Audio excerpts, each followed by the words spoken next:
Visakha railway స్టేషన్కు అలాగే Vijayawada railway స్టేషన్కు ఆకతాయిలు మరోసారి బెదిరింపు కాల్స్ చేశారు. బాంబు ట్రైన్లో ఉందంటూ బెదిరింపు కాల్ చేయడంతో ఒక్కసారిగా అటు అన్ని స్టేషన్లు అంటే ఇప్పుడు ఈస్ట్ కోస్ట్ రైల్వే నుంచి దక్షిణ మధ్య రైల్వే అంటే సౌత్ సెంట్రల్ రైల్వే వరకు అంతా కూడా కలకలం రేగింది. ముఖ్యంగా ఇవాళ ఎల్టీటీ ఎక్స్ప్రెస్లో బాంబు బెదిరింపు ఉందని బాంబు ప్రమాద చర్చకు వచ్చింది. ఈ నేపథ్యంలో ముంబై నుంచి విశాఖ వచ్చి ఎల్టీటీ ఎక్స్ప్రెస్లో బాంబు పెట్టామని నాకంతా కూడా ఫోన్ కాల్ చేయడంతో వెంటనే ఎల్టీటీ రైలు ఎక్స్ప్రెస్ ఇక్కడ చేరుకోగానే ఇక్కడ బాంబు స్క్వాడ్ అందరూ కూడా హౌటాహుటిన వచ్చి బాంబు స్క్వాడ్ అలాగే డాగ్ స్క్వాడ్తో కలిపి చెకింగ్ మొదలుపెట్టారు. ఎస్2లో బోగీలో ఉన్న ఒక బ్యాగ్ కూడా అనుమానిత బ్యాగ్ కూడా స్వాధీనం చేసుకుని ఆ బ్యాగ్ని కూడా చెక్ చేశారు. అందులో ఒక ఆధార్ కార్డు అలాగే ఒక బ్యాగ్లో ఉన్న వస్త్రాలు ఏవైతే ఉన్నాయో అవన్నీ కూడా చెక్ చేశారు. ఆ చెక్ చేయడంతో క్లాత్స్ అన్నీ కూడా యూపీకి చెందిన శ్రీరామ్ తివారీ అనే వ్యక్తిగా గుర్తించిన పోలీసులు కాస్త ఊరు పీల్చుకున్నారు. మొత్తం ట్రైన్ అంతా కూడా చెక్ చేసిన తర్వాత ఇంజిన్ టు బ్యాక్ బోగీలు ఏసీ బోగీల వరకు అన్ని బోగీ కోచ్లు చెక్ చేశారు.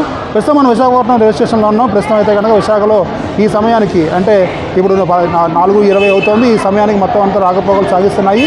ప్రస్తుతం అయితే మనకి ఇక్కడ కనిపిస్తున్న ట్రైను ఇటు నుంచి విశాఖపట్నం నుంచి అటు హైదరాబాద్ బయలుదేరుతోంది. మనం చూడొచ్చు మన ప్లాట్ఫామ్ నెంబర్ 1 to 8 మధ్యలో ఉన్నాము. ఈ ప్లాట్ఫామ్స్ అన్ని కూడా మీరు చెక్ చేసుకోవచ్చు. వాహనదారులందరూ కూడా అంటే రైల్వే ప్రయాణికులు ఎవరైతే ఉంటారో వాళ్ళందరూ కూడా ఇప్పుడు రాకపోకలు సాగించడానికి సిద్ధంగానే ఉన్నారు.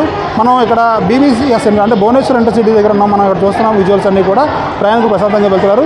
ఇందాక నుంచి ఆర్పీఎఫ్తో పాటు లోకల్ పోలీసులు అలాగే గవర్నమెంట్ రైల్వే పోలీసులు జీఆర్పీ పోలీసులు కూడా తనిఖీలు చేపట్టారు. ముమ్మరంగా తనిఖీలు చేపట్టిన నేపథ్యంలో ఎక్కడ ఎలాంటి బాంబు లేదని చెప్పడంతో ఊపిరి పీల్చుకున్నారు. మొత్తమే చూస్తే GRP task force bomb squad dog squad and law and order police అందరూ కూడా సంయుక్తంగా తనిఖీలు చేసి ఇక్కడ ఎలాంటి ప్రమాదం లేదని అలాగే ఎలాంటి బాంబు లేదని నిర్ధారించుకున్నారు. ప్రస్తుతం అయితే విశాఖపట్నం నుంచి ట్రైన్ అయితే బయలుదేరిపోయి విజయవాడ చేరుకుంది. విజయవాడలో కూడా తనిఖీలు చేస్తున్నారు. విజయవాడ కూడా తనిఖీలు చేసిన తర్వాత ఆటోమేటిక్గా తర్వాత అది అక్కడి నుంచి వెళ్ళిపోయిన తర్వాత ఎలాంటి ప్రమాదం లేదని ధరించుకున్నట్టే. ఏదైనప్పటికీ ఇవాళ బాంబు స్క్వాడ్ మొత్తం అంతా కూడా చెక్ చేసి ఎలాంటి బాంబు లేదని చెప్తున్నారు. మొన్న పాకిస్తాన్కి సంబంధించి ఉదంతంతో ఒక్కసారిగా కలకలం రేగిందనే చెప్పాలి. బాంబు ఉందనే సమాచారం నేపథ్యంలో మొత్తం అంతా ఒక్కసారిగా కంగారు అయితే వచ్చిందనే చెప్పాలి. ఏదైనప్పటికీ ప్రశాంతంగా అందరూ అంటే బాంబు లేదని తెలియడంతో అందరూ ప్రశాంతంగా ఊపిరి పీల్చుకున్నారు.